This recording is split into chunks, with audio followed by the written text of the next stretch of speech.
tadi luar biasa. Nah, Bapak Ibu pendamping, pelatih atau pendamping ini, putra-putra penjenengan ini luar biasa. Ya. Jadi apa yang sudah ditampilkan tadi, ya, tadi sudah meliputi dari 4 dari kriteria tadi penilaian. Ya. Mari Mas semuanya sudah mencoba ya menyampaikan apa yang mereka miliki. Ya. Kemudian anak-anak ini tadi juga sudah tampil dengan ya, penampilan yang luar biasa, ekspresinya, kemudian gesturnya, gitu ya. Kemudian ketika bertutur, cara bertutur, saya yakin Bapak Ibu guru sudah memberikan arahan yang terbaik bagi mereka. Gitu ya.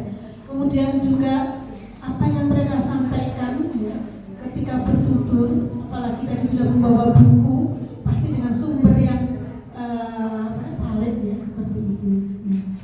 Nah, Bapak Ibu ya, dan anak-anak yang hebat, ini semuanya nanti seperti yang disampaikan oleh Bapak Kepala Sekolah, ini adalah proses, ya, proses untuk menjadi lebih baik lagi. Gitu ya.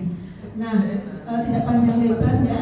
Jadi kalau anak-anak yang bertutur, ya, tentu apa yang disampaikan, yang diperagakan, yang dituturkan itu sesuai dengan usia mereka adalah anak-anak, gitu ya. Mereka bukan orang dewasa yang menjadi anak-anak, gitu kan ya. Atau sebaliknya, bukan anak-anak yang menjadi dewasa, maksudnya seperti itu. Sehingga mereka itu anak-anak. Ketika bertutur, mengalir apa yang mereka tuturkan, maka orang yang mendengarnya pasti akan, dengan sebagai penonton, pasti akan merasakan apa yang ditampilkan, apa yang diceritakan, apa yang dituturkan itu adalah penuturan yang sesuai dengan alur yang menarik. Ketika mendengarkan, pasti juga akan merasakan apa yang dituturkan itu adalah sesuatu yang menarik. Gitu ya. Nah, untuk itu monggo dicermati tadi, dia mungkin merasakan semua bagaimana tadi anak-anak ketika mereka anak-anak menampilkan dirinya sebagai anak-anak yang bertutur. Monggo dilengkapi oleh Pak Agung. Terima kasih. Oh ya, hebat-hebat kalian semua itu ya. Tadi hampir merata nilainya, gitu ya, hampir merata. Ada beberapa yang menjadikan plus bagi nanti yang juara itu karena apa? Ada beberapa yang kalian menyampaikannya itu tidak terlepas dari kalian tuh anak-anak. Jadi yang bertutur di anak-anak. Kalau dia harus memerankan Roro Jonggrang atau memerankan Bandung, itu tetap sisi anak-anaknya nggak boleh hilang. Jadi mereka memerankan karakter-karakter karena ini bertutur, ingat, bukan monoplay, bukan monolog. Kalau monolog itu anak menjadi atau seseorang pemain menjadi tokoh yang dimainkan. Nah, bertutur ini atau bercerita ini dia hanya memperagakan bagaimana menjadi seorang tokoh-tokoh di dalam cerita itu sendiri. Makanya untuk pendamping, terus di Juknis ini ada juga salah satu kriterianya hindari kekerasan atau yang mengandung unsur kekerasan. Makanya ibu-ibu atau bapak-bapak yang nanti menyiapkan materi propertinya untuk adik-adik ini jangan sampai yang bersinggungan atau mendekat ke sana. Contohnya ada senjata tajam dan sebagainya, itu sebisanya dihindari, bukan apa-apa.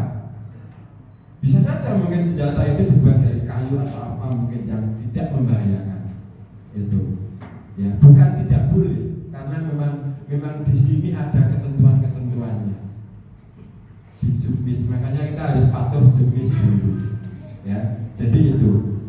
Monggo kalau memang nanti mau dikembangkan, yang jelas kalau bertutur atau bercerita atau mendongeng itu jangan terlepas dari unsur anak-anaknya atau kanak-kanaknya. Itu. Berisi. Baik, saya menambahkan saja. Jadi salah satu hal yang penting adalah kenyamanan dari Ananda. Karena saya melihat tadi ada beberapa properti yang contoh ketika Ananda mau tampil, mohon diperhatikan tali sepatu misalkan. Ya, tali sepatu itu harus sepatu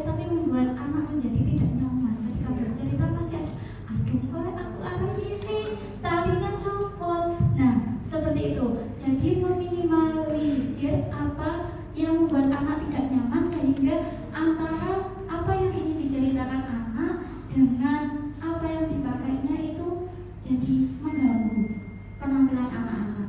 Kemudian ini penguasaan panggung, Bapak Ibu. Jadi panggung ini ada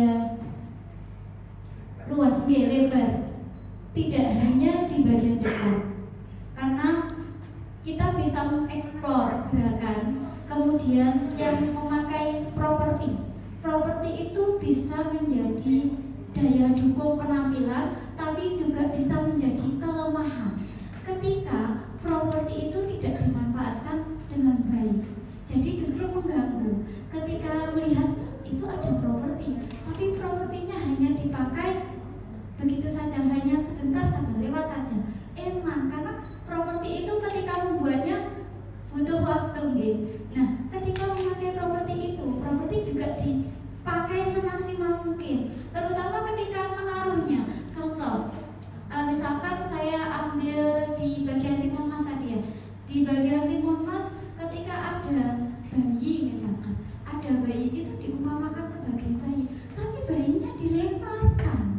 Nah, seperti itu cara meletakkan properti, tempatnya properti itu ketika nanti lombanya sudah tingkatnya lebih jauh lagi, itu detail-detail hal-hal kecil itu juga diperhatikan. Seperti itu Bapak Ibu. Terutama misalkan nih, tadi ada saya ingat adalah yang bayi tapi dari batik ya. Jadi tadi ada labunya itu dia mengumpamakan labu dan bayi jadi satu.